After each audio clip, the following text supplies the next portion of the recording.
So I got to try the Legend of Zelda Triforce Heroes demo that Nintendo put out. So if you got an email for it the past, like, was a day or two, then it came with 3 different codes.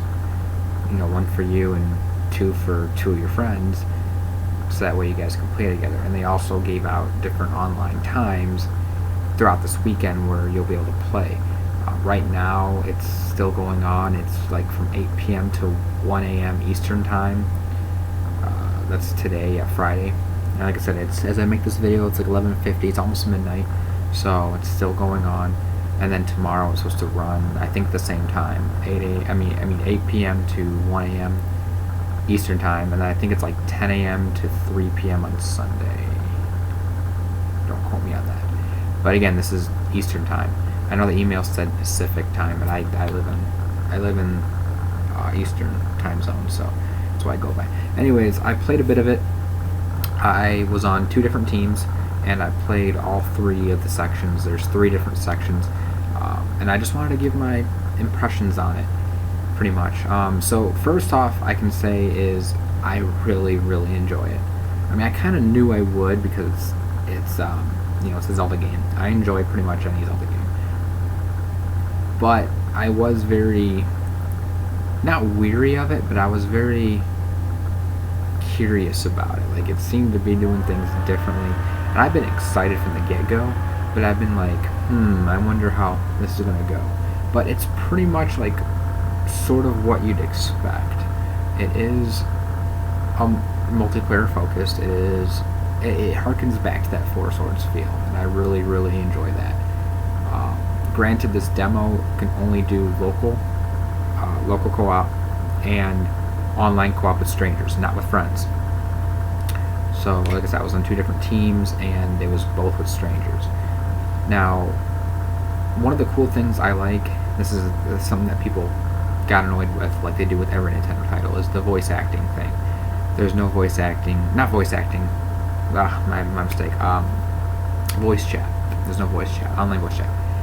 So there's no online voice chat, but instead you get these little emotions that you can do, because the totem mechanic, you have one that says, pick me up, you have one that says throw, you have one that's like a cheering, one that's like a no, there's quite a few different emotions that you can do on the touchscreen. And to be honest, they function really well, provided that you know how to play a game.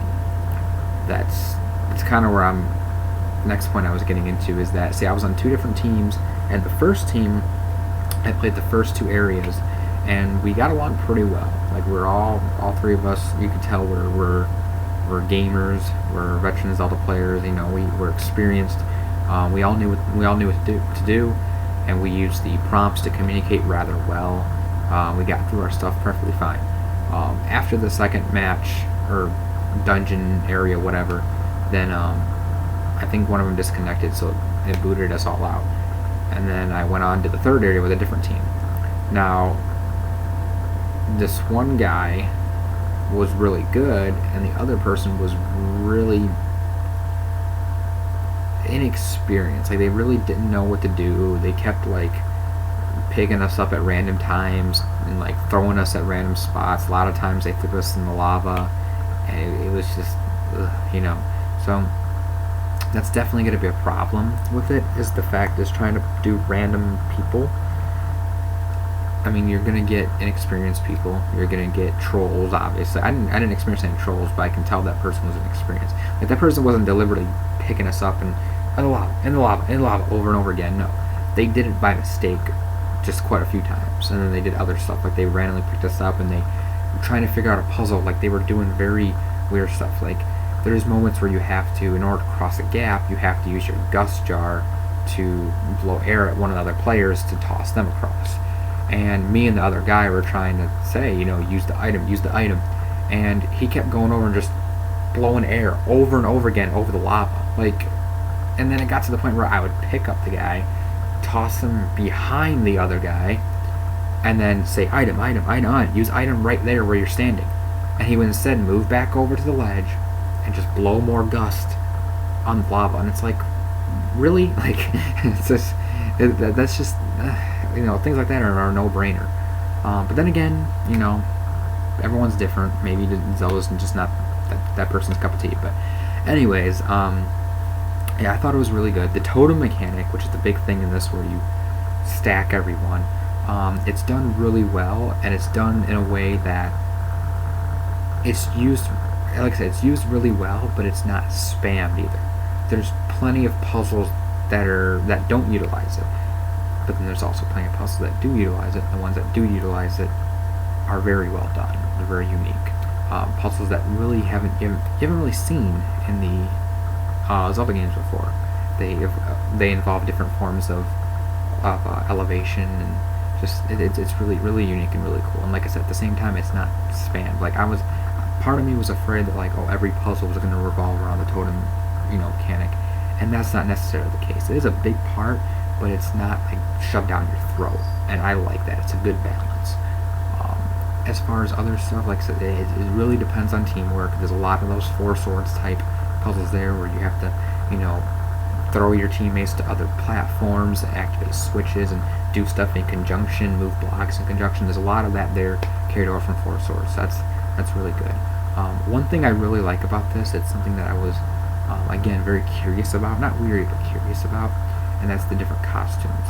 So the demo does give you a chance to try out different costumes. You have like Link's regular tunic, you got a Zelda costume, Tingle costume, you got a Kokiri outfit, there's a Samurai outfit, which was the one I was using, and they each give you different abilities. The Samurai one that I was using gave you the Great Spin Attack, which is what I wanted to use, because there was a couple times, especially I think it's in the first area, where you fight a lot of enemies at once, and it's nice just being able to charge that and just kill them all at once. It's great. But I really like how that's done. You get to choose your outfit.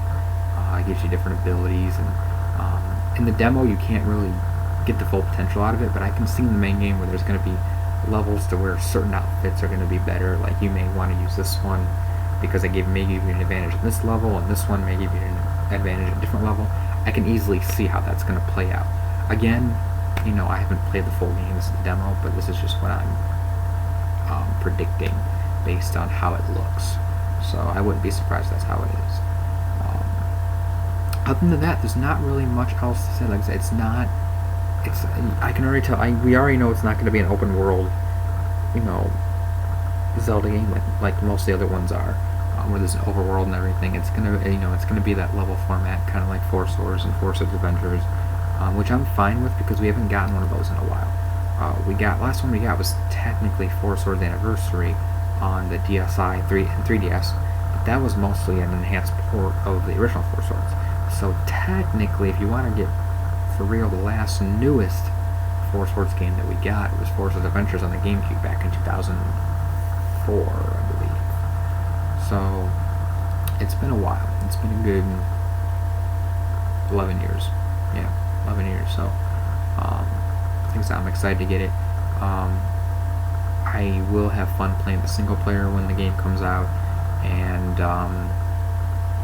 I obviously the multiplayer. I have quite a few friends that are probably going to get the game, or if not get it, they're interested in it. And the cool thing about it is it will have download play, which is cool. So even if I have friends that don't get it right away or aren't sure about getting it, I can still play with them. They can try it out for themselves. So that's pretty cool if they're allowing that. Plus, I can do online with friends. Like, online really works. Like I said, you would think without voice chat in a Zelda game, I'm trying to figure out puzzles that would be very weird, but no, with those prompts, it works pretty good, provided everyone is smart and knows how to play a game. That's just, it's just how it goes. Anyways, like I said,